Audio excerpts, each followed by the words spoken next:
Do you wear a mask outside even if you know that no one is going to be surrounding you?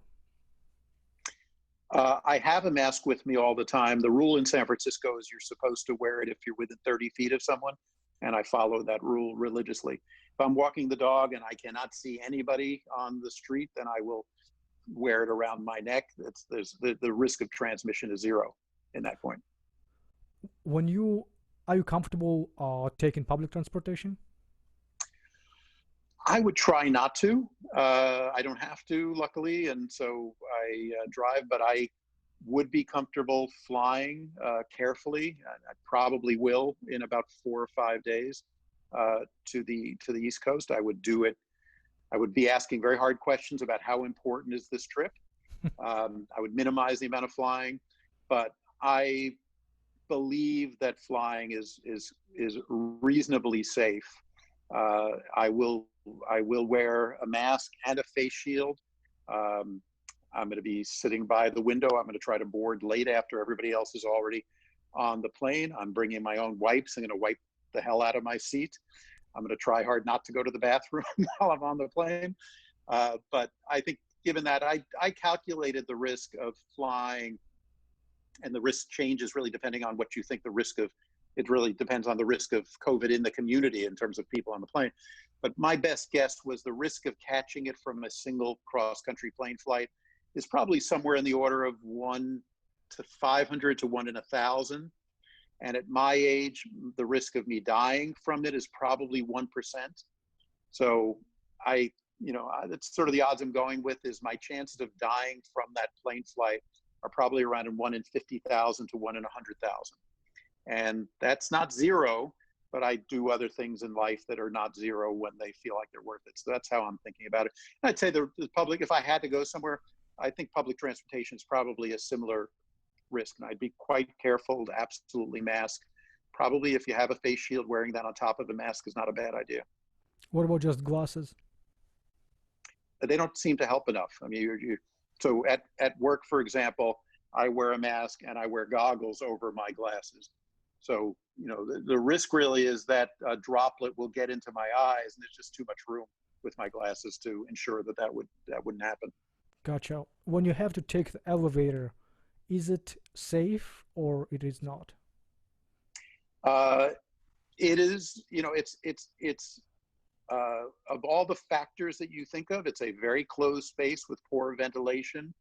And so it is probably not 100% safe. If you happen to be on an elevator with someone with COVID, the chance of transmission can't be zero. The only elevators I take are the ones at work, where everybody at UCSF now is wearing a mask and goggles. If I have to go down, I will walk down 15 flights rather than taking the elevator. Going up, I know that if I have to go up more than 3 or 4 flights, that's probably riskier to me. So I will go up 3 or 4 flights. Our rules are there are actually spots on the floor where people can stand, and the maximum number of people in a medium-sized elevator is 5.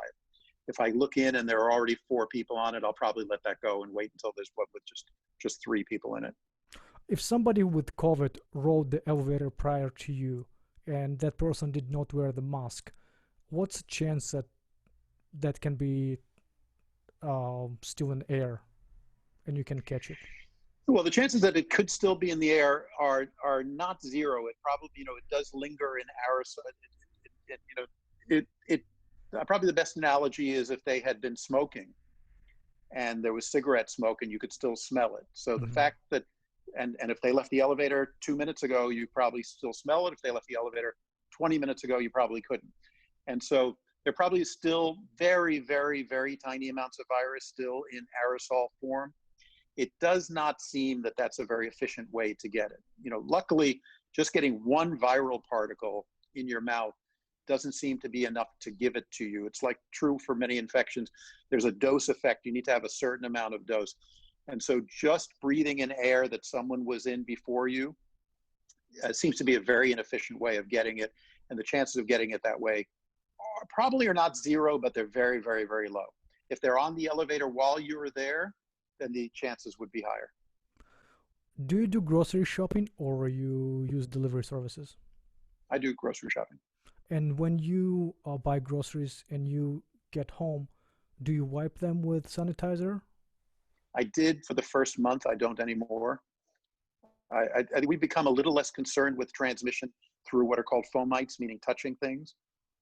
It was very concerning in the beginning because you can culture virus off a bag or, for a few hours off a piece of a smooth surface like metal for a day or two. As we've done examinations of how people got it, it doesn't seem like touching things like the mail or bags seems to be a route of transmission. So I'm a little bit careful. So if I go grocery shopping and I put the bag down, I put the bag usually down on the floor rather than on the counter. I will take everything out of the bag, and then I'm pretty careful to wash my hands before I touch my face. The mail, I usually do throw down somewhere and open it the next day, but that's mostly because I'm lazy. And maybe just habit. But I think the risk of getting it that way is exceedingly low. I've seen some people dropping the boxes under the sunshine because there was some reports that ultraviolet might have killed the virus. It does But kill I'm it not sure. faster. That's reasonable. I mean, if you are worried about getting it from touching something, it's not unreasonable to leave it outside for a little while. The wind and the sunshine would probably inactivate the virus. But the main thing, I mean, you can't get it by just smelling the bag or being in the region of the bag. The idea would be if someone happened to have coughed or sneezed on the bag or the mail, and then you touch it, and then you touch your mouth or your nose. So if you're really careful about hand washing or cleaning, that's the main thing. Do you dine in the restaurants? And if you do, No. okay, got it. And what about the restaurants where there is a outside seating? I haven't done that. If the seating was far enough apart, I might. We've had people over for dinner, and I've had dinner at a friend's house where we ate outside and everyone was 6 feet apart.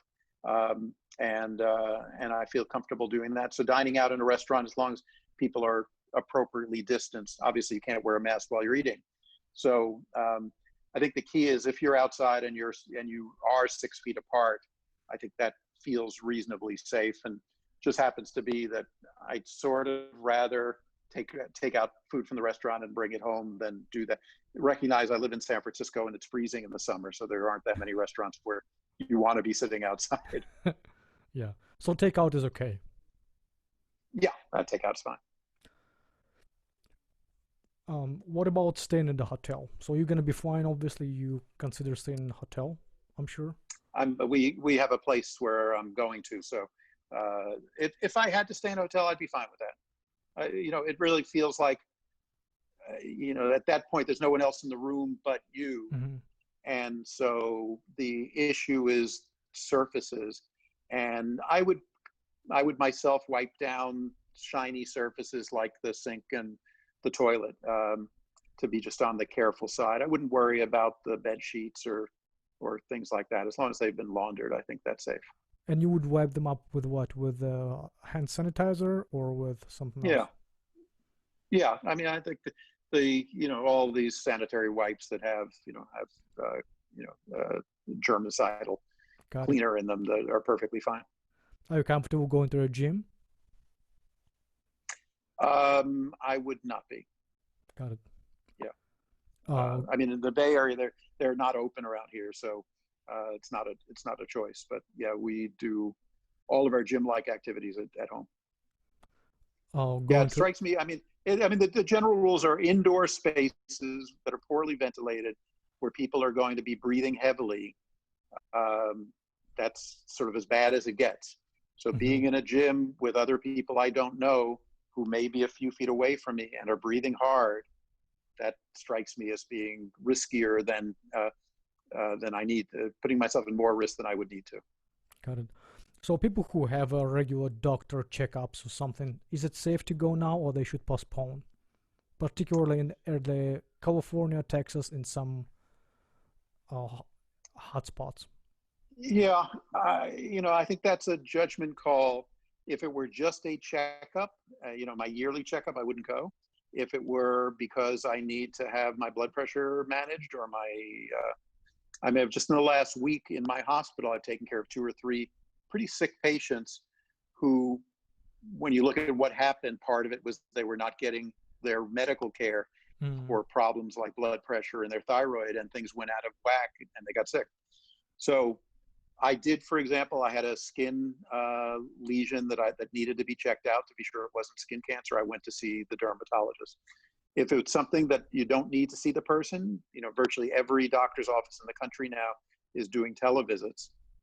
So I would prefer doing a televisit than an in-person visit. But if it's something that really needs to be checked by a doctor, I would do that. I wouldn't do it for something that felt routine. I've not gone to see my dentist, for example. I've not gone to get a haircut. My wife does my haircuts Look reasonably pretty well, I good. guess. It's amazing what you can find on YouTube, instructions for pretty much everything. Yeah. So that's what we've done. Would you send your kids or grandkids to the school? It would depend completely on the precautions the school was taking and on how hot the region was in terms of the virus. In San Francisco now, where it is certainly worse than it was a few months ago, but nowhere near what it's like in Los Angeles or Dallas or Houston or Miami. If the school was doing the right thing, which probably means bringing in half the kids, so that the kids can have half the size of the classes, keeping them distanced, requiring that everybody's wearing masks, including the kids and the teachers, then I'd probably do it. I think it's hard to. I think we've learned that the harm of trying to keep kids at home and teach them at home is real. But if I was in Houston or Miami, I wouldn't do it. It really would have to do with how much virus and transmission there is, because you're really asking the question: what are the chances in this class of 10 kids and a teacher that one of them has it? And in an area that the rate of the virus is very low, and San Francisco is still pretty low, then I'd feel comfortable that if they were taking precautions, the chance of spread is very low.